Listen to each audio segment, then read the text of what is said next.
Bien, continuando con un modelo de variables continuas, avanzaremos en esta clase para terminar nuestro semestre la distribución chi cuadrado, distribución t de student y distribución de Fisher. Vamos a ir a continuar nuestra exposición. Iremos acá, donde la distribución de chi cuadrado, su característica, es una distribución de la variable continua, tiene grados de libertad, busca la relación entre dos variables. Si existe una dependencia estadística entre ambas, existe una relación entre ambas. Por ejemplo, cálculo tiene relación con álgebra. En su fórmula de cálculos, la frecuencia real menos la frecuencia teórica dividido entre la frecuencia real, donde frecuencia real menos frecuencia teórica elevado al cuadrado.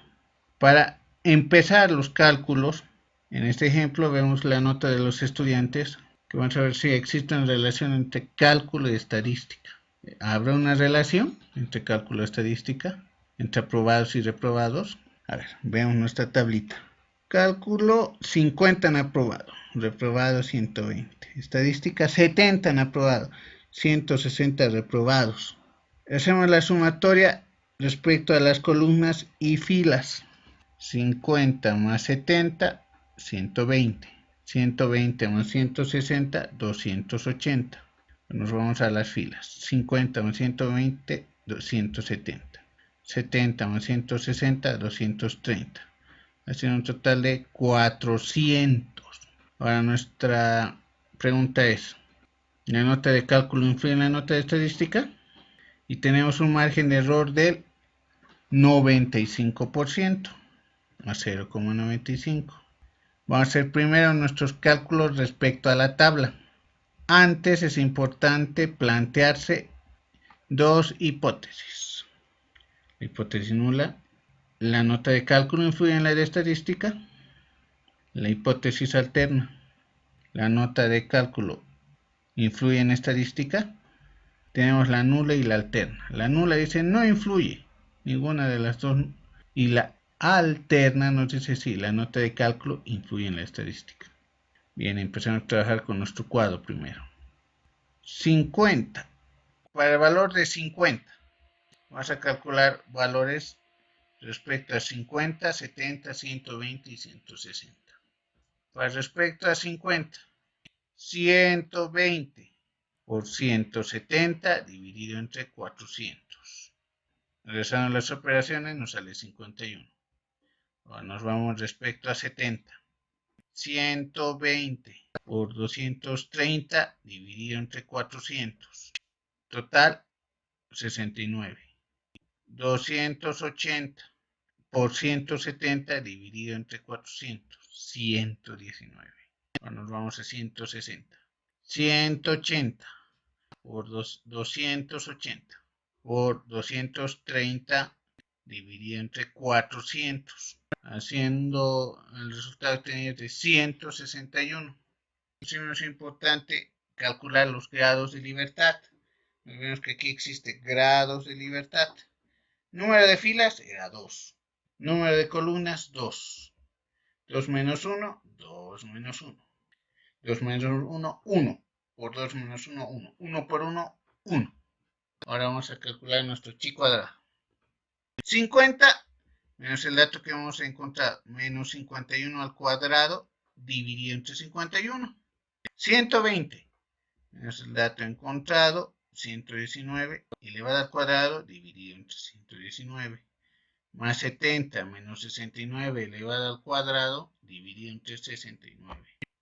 Más 160 menos 161 elevado al cuadrado, todo dividido entre 161, datos encontrados anteriormente. Realizando las operaciones matemáticas y las sumatorias, nos da el resultado de 0,048. Este es el chi cuadrado calculado. Ahora nos vamos a nuestra tablita. Grados de libertad, 1. Aquí están nuestros grados de libertad, 1. Y hemos dicho, no olvidemos que el promedio inicial 95%. 0,95 es 3,93 por 10 a la menos 3. Es importante conocer estos datos. Chi cuadrado de tabla es 3,93 por 10 a la menos 3. Calculado 4,8 por 10 a la menos 2. Ahora, si el chi cuadrado calculado es mayor al de la tabla, hipótesis nula se rechaza. Pero si el calculado es mayor al de la tabla, se acepta la hipótesis alterna. En nuestro caso, el calculado es mayor al de la tabla.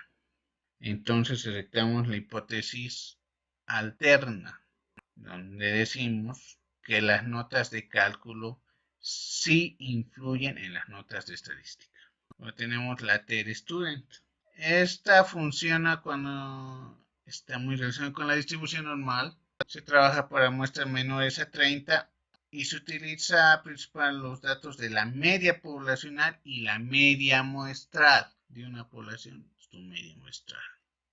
Ahora, para entender este estudio nos vamos a hacer un ejemplo. Una empresa que fabrica barbijos dijo que el barbijo se puede utilizar 6 horas. Entonces, se utiliza un promedio de 10 barbijos en una semana. Un nivel de confianza del 99%, 0,99. A ver, ¿usted qué conclusión sacaría si utilizó 4 horas nomás el barbijo? Donde la desviación estándar de mi muestra es 2,5. Supongamos que tiene una distribución normal. Aquí su característica tiene que ser una población menor a 30. La hipótesis nula igual a 4. La hipótesis nula decimos sí. Va a ser igual a 4.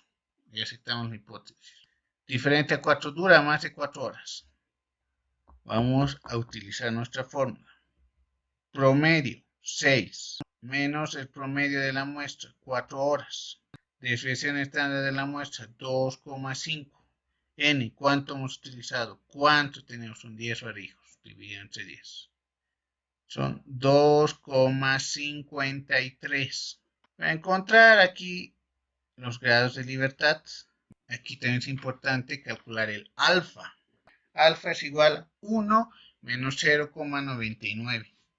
Alfa obteniendo el valor de 0,01. Grados de libertad. Número de datos totales 10 menos 1, 9. Pues vamos a nuestra tablita. Esta es la tabla de TED-Student. Aquí tenemos los grados de libertad. 9. Aquí 0,01. 9. Y en relación a 0,01, 9, 0,01 nos da 2,821. Ahora graficamos nuestro gráfico. En relación a una distribución normal, aquí está la campana de Gauss. Tachamos. Vemos 2,821 es la región de rechazo. Región de rechazo 2,821. Lo que hemos calculado en tabla. 2,821. Ahora la región de aceptación es 2,53. Es lo que hemos calculado con la fórmula de TED-Student. Debido a que pasa en la región de aceptación, siendo que 2,53 está antes que 2,821, se acepta la hipótesis, donde se puede decir que el barbijo dura un promedio de 4 horas, no pasa de más. Y así tenemos también la distribución de Fisher. Esta distribución de Fisher está en relación a dos poblaciones. Permite hacer el cálculo con dos varianzas. Hace una comparación entre dos varianzas principalmente. Su fórmula es número de datos de la muestra 1, número de datos de la muestra 2, varianza muestral del grupo 1, varianza muestral del grupo 2, varianza del grupo 1 y varianza del grupo 2. Aquí estamos viendo la varianza de las muestras, las varianzas de las poblaciones o grupos, y el número de datos de la muestra 1 y el número de datos de la muestra 2. Aquí tenemos sus grados alfa, que es 1 menos 0,1, 0,99. 0,05. 1 menos 0,05, 0,95. 0,10, 1 menos 0,10, 0,90. 0,025, 1 menos 0,0 es 0,975, los valores de alfa. Primero, aquí ya hablamos de varianzas entre dos muestras. Vamos a compararlas. Primero vamos a calcular n-1, las varianzas n-2 menos 1, nivel de significancia alfa, donde la función es igual a alfa, b1 y b2. Conclusiones. Si el Fisher calculado es mayor al Fisher teórico de tabla, se acepta la hipótesis, se rechaza la hipótesis nula. Pero si el factor calculado es menor al Fisher de tabla, se acepta la hipótesis. A ver, vamos aquí. Dos poblaciones distribuidas de forma normal tienen un tamaño de muestra de 16, 14, cuyas varianzas son 18. Si las varianzas 9 y 16 respectivamente, determina si la primera muestra tiene una varianza mayor que la segunda. Existe mayor varianza que la primera que la segunda, considerando que el nivel de significancia es 0,95. Realizando los cálculos, 16 por 10 la variante. 16 menos 1 por 9, que es nuestro dato de la varianza. Respecto a la varianza 2, 14 por 8. 14 por 8. Por 14 menos 1, 14 menos 1 por 16. Tamaño de la muestra. Haciendo nuestros cálculos nos sale 2,23. La varianza 1 es 16 menos 1, 15. Varianza 2, 14 menos 1, 13. Vamos a ver nuestras variaciones. 16 menos 1, 15, 14, 15, 13. A ver, nuestra varianza 1 es 15 y la otra es 13. 15, 13. Hacemos el cruce de información en nuestra tabla. Nos sale 2,53. Entonces, respecto a la teoría, si el Fisher calculado es mayor a la Fisher de tabla, se va a rechazar la hipótesis nula. Si el factor calculado es menor al Fisher de la tabla, se acepta la hipótesis. 2,23 es menor a 2,53. Entonces se acepta la hipótesis nula. ¿Qué nos dice? Que sí, hay una mayor varianza del primero con respecto al segundo. Estamos demostrando aquí que sí existe una mayor varianza respecto a la muestra 1 que en la muestra 2. Gracias. En resumen, como ven, hemos avanzado, hemos terminado respecto a las variables continuas, que hemos visto ya antes: uniforme, exponencial, la principal normal, y las últimas que hemos avanzado hoy, que es Fisher, T de Student y Chi cuadrado. Muchas gracias.